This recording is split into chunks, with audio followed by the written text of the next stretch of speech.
So, book review on video. Finally getting around to doing some of these again. This time, The Boy Next Door by Irene Sabatini. A book that I read very recently, finished it like 2 days ago, and I have to say, I really loved it.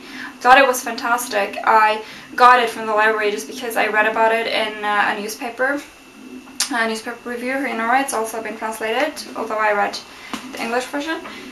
And I just thought it sounded so interesting. And I got it at the library, ordered it.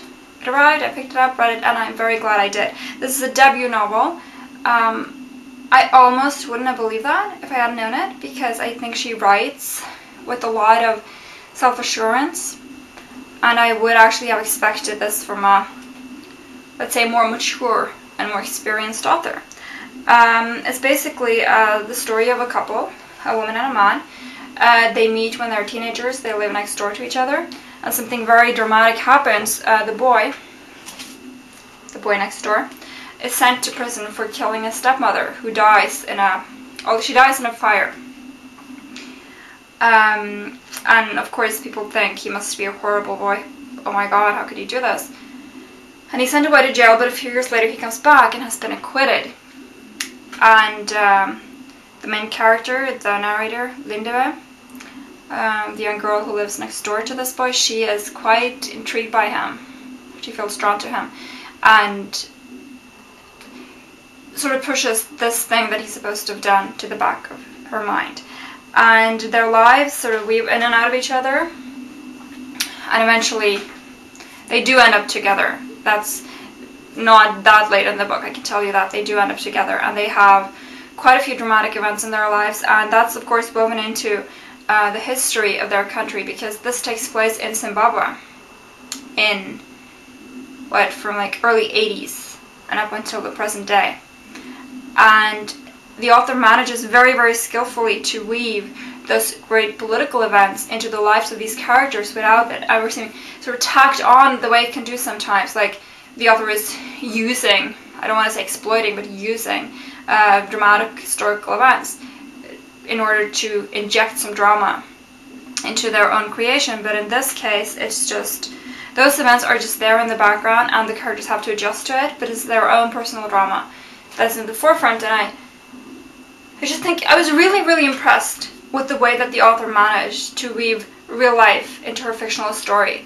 I don't think a lot of authors necessarily managed it that skillfully, and I was very impressed with her as a debuting author.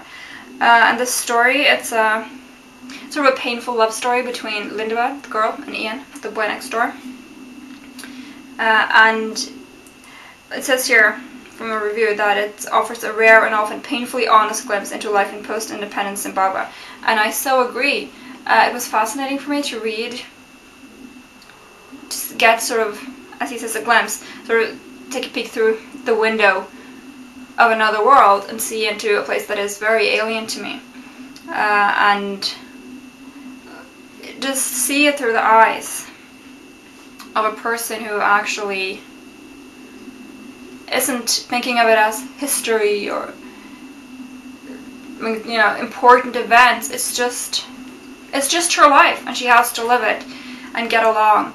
And I'm not telling the story very well, I think, because that's probably because it's very low key. It's just a woman who meets a man and they break up, they get back together, things happen, they argue, friends have difficulties. It's a very low-key story. At the same time, there's this very dramatic backdrop of Zimbabwe's most recent history and very significant events that take place in their country's history, as well as, of course, the issues of racism and relations between the races, because Linda, as the cover may have told you, is colored.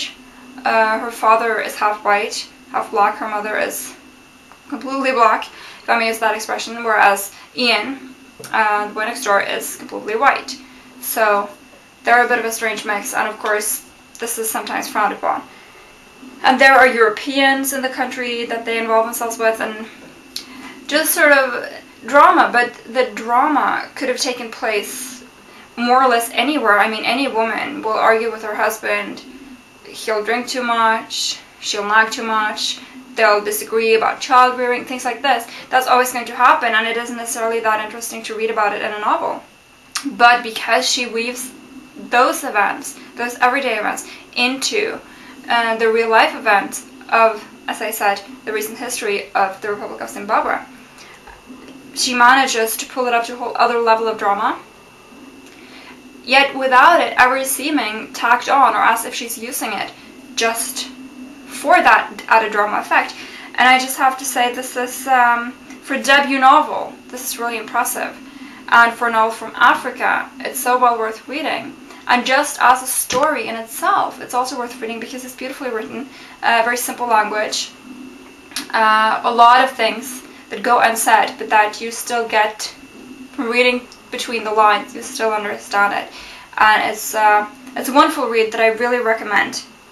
It's a writer that I will definitely be keeping an eye on. Irene Sabatini, her debut novel, The Boy Next Door. Very interesting as a window into another nation's life that I personally know very little about, and a lovely read as a novel and as the story of two human beings who are struggling to find their way in the world alongside each other, which isn't always easy. So, definitely recommend it, The Boy Next Door.